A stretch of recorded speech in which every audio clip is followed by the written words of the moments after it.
Hello everyone, welcome to our channel. And today we are having Susanne Madsen. She is well-known leadership coach and she's having experience more than 30 years working with top MNCs, companies like JP Morgan, Legos, and so many other companies she has worked with. So today we are going to discuss about the topic which is basically related to the project managers who work in their career but they are not able to move to the leadership role, and that's what we are going to understand from Suzanne, that how a particular project manager who wants to move up to the career ladder, how they can, progress through their career. So, welcome, Suzanne. Welcome to our channel. And before we start, can you briefly uh, tell us about your journey so far? That would be really, grateful for our viewers.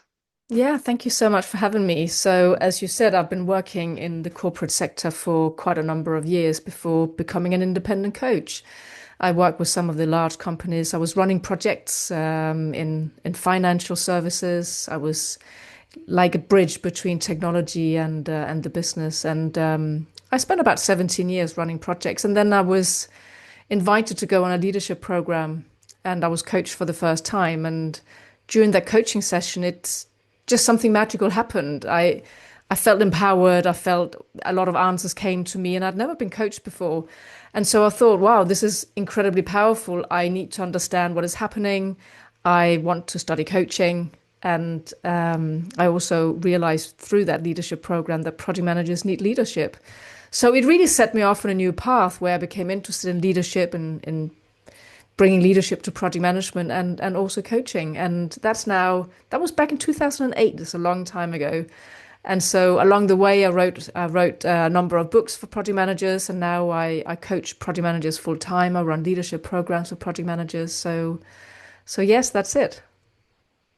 That's great, Suzanne. So we'll jump straight away, and the very the most pressing question which I usually get from my colleague, or the person whom I talk to, they mostly talk about they are not able to understand why they are not able to move to the leadership ladder which they aspire. So can you help us to understand what is the exact reason where the PM, working so long in their career, but they're still not able to move to their, the leadership role. Well, I think first we have to distinguish between the role and the function of leadership. So I can be a project management role and I can act as a leader. That is different than I want to get to the next level of my career. So when I talk about management versus leadership, I'm not talking about somebody getting a specific title because there could be reasons why they're not being promoted. I'm talking about why they don't display those leadership characteristics and why do they not act like a leader. Anyone can act like a leader. A parent can act like a leader. A volunteer can act like a leader. We can all act like leaders no matter what our role is. So I just want to make that clear. And also the other way around, just because I get promoted or I'm a CEO, it doesn't mean that I actually display good leadership qualities. Right. So I have noticed, similar things. So when project manager usually they work, they get involved too much into the task, and their focus actually shift more like task oriented instead of getting into the actual leadership or identifying how to develop the people. So I completely resonates with your the thought, and based on that, the next question, which I get as a follow-up, right? How actually these project manager they get into, the task management mindset? Because I understand it's all about, the mind game, moving from PM role to the leadership. So how exactly, can you explain in little bit more so that our viewers can understand how they get into that mindset, and how they can, come out of that mindset and start working on, Sure.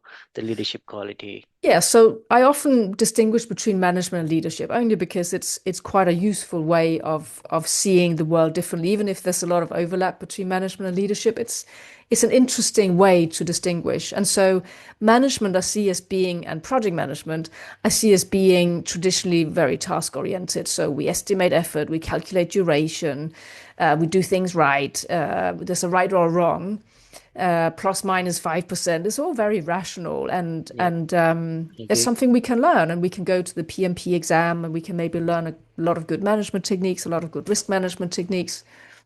And oftentimes, when we're in that mindset as a manager, we believe that we need to hold the answers. We believe that we need to instruct our team. We believe that we need to tell our team what to do. So we rely on our authority, or lack of authority could become a problem, and we're good at telling people what to do. Now, if we contrast that to leadership, and as I said, caveating that because there are many overlaps, but it's just for simplification, I'm putting it up as an either or. So leadership then becomes not just about the knowledge we have and the skills we have to tell other people what to do, but really about our behavior, about our attitudes.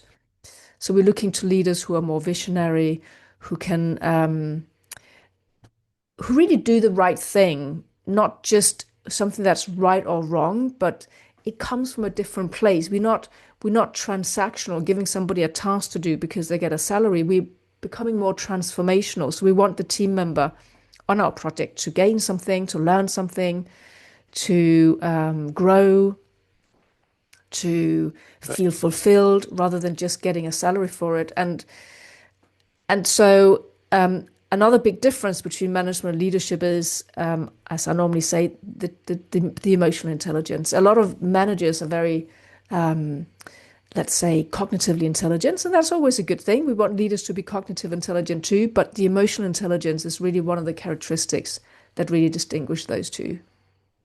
Right, right. So, I mean, and that's what, actually resonates with the when we, it, what also I, experience when I, work with a project professional, then during working on a project, we kind of get in stuck in firefighting mode, then, and we start overlooking the strategic, the leadership path, which we should be focusing more if we want to, aspire at a the leadership role. And I completely agree with your point of view.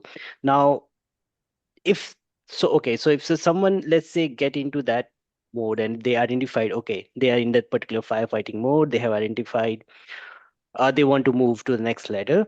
Now the point is that what kind of, the essential skill which they should be focusing on, they should be basically shifting their focus to become a leader. Let's say if I myself identify today, I'm in always in a firefighting mode. I'm not working on my leadership, the career graph. What should be from as of today? As a starter, let's say, I should be doing or focusing on so that I can grow my path in that particular project leadership role. What you should be doing differently.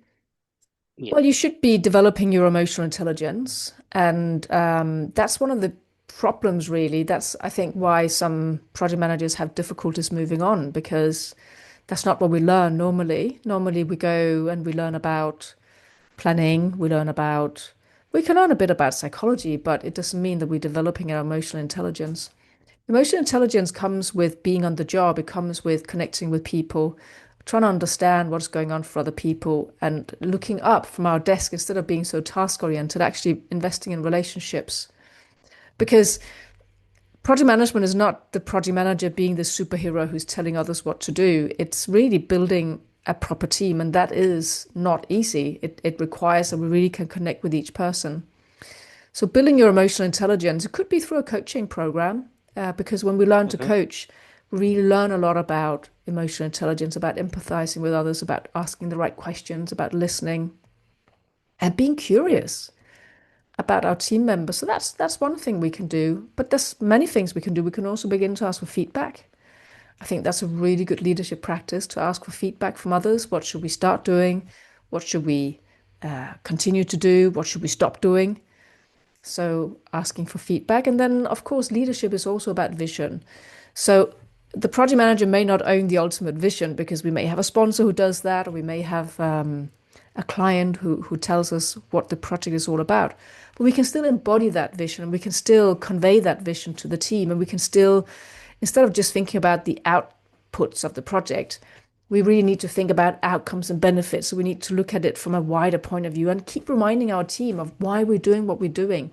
That's another good leadership trait. There's other things we can do too, but I want to pause here before I Understood. continue. I understood. So basically, when you start shifting your mind, you need to basically work a lot of, aspects. And one of the things, as a PM, when we start working on something, we like to see some kind of early indicator, right? Some early signs which can basically tells whether that particular PM is going in the right path or not, right? Let's say if they want to do it alone. Of course, having a mentor or leadership, a team who can guide them.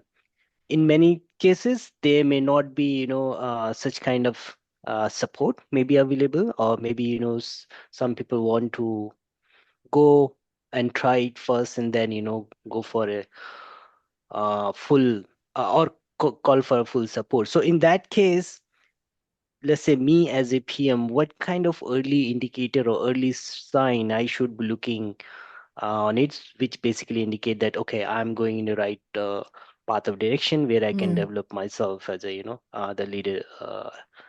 Well, let's say if someone wants to be a global leadership role, so how can a particular person identify that?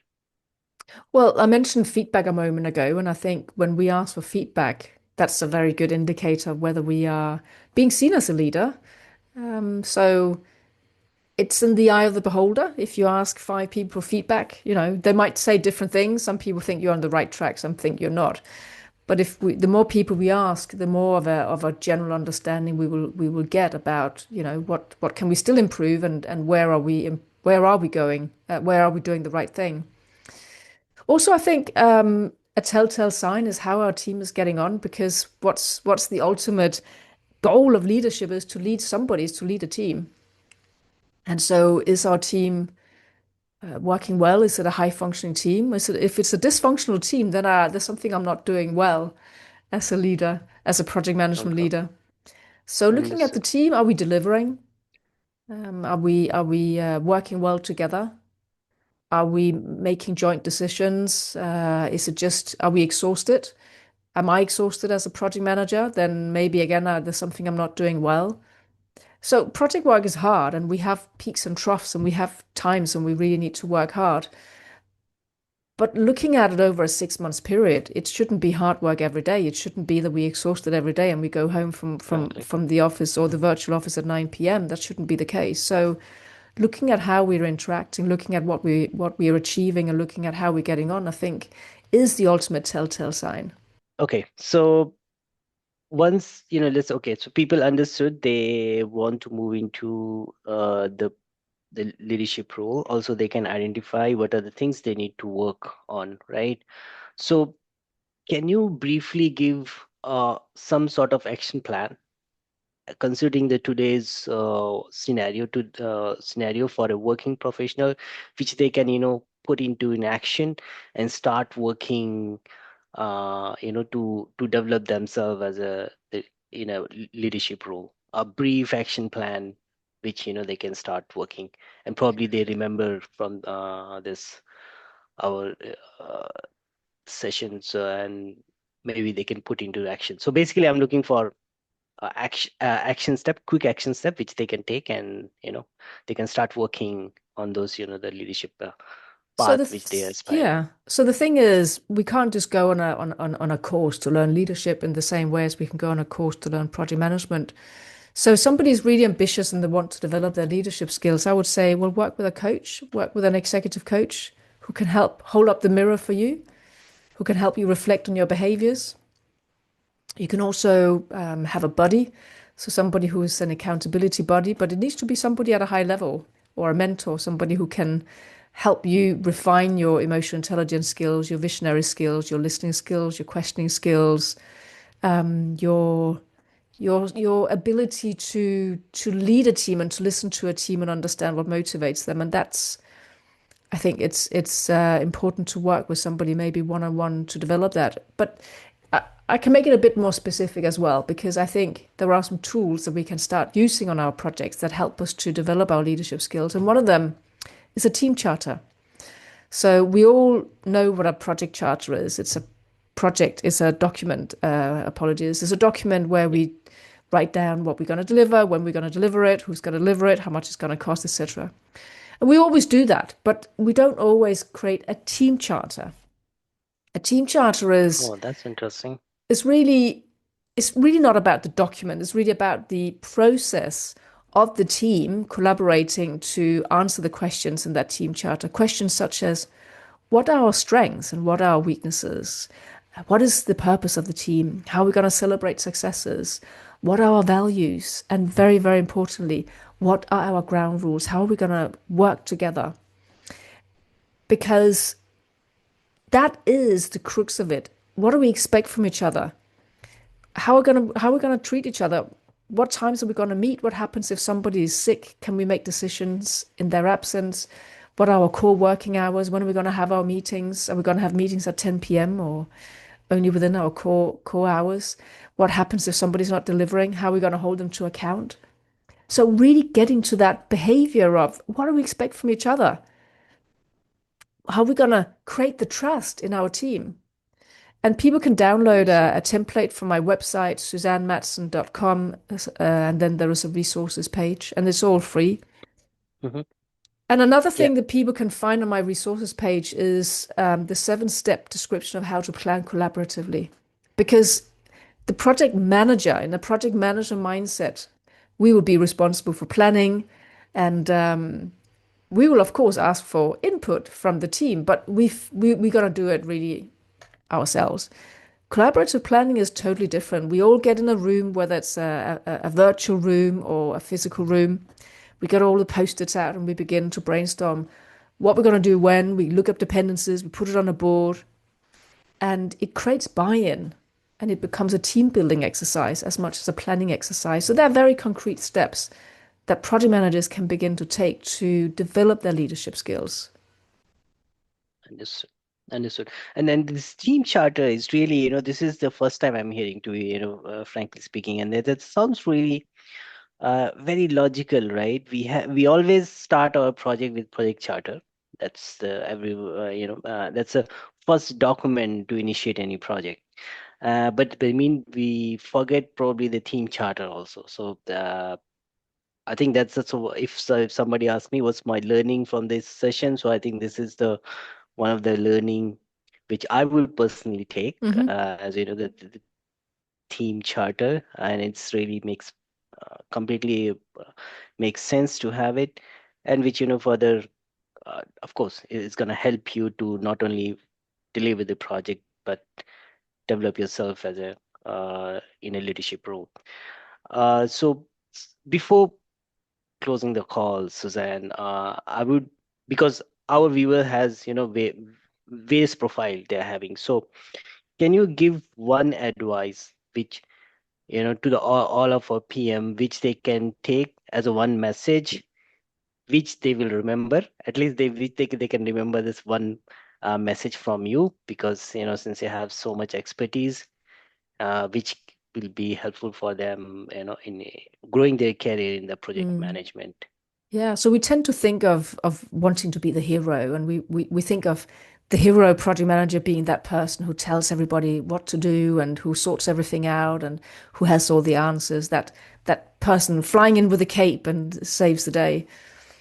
Um, but that's not really, for me, that's not really what a hero is. A true hero is somebody who empowers others, somebody who shifts the burden from me to us so that we can work collaboratively. So I think it's all about empowering others, to be honest.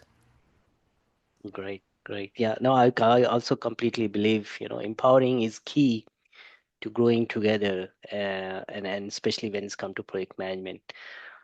So Thanks, Suzanne. Thanks a lot. Thanks for your time and sharing your experience. I hope this will be very much helpful for our viewers.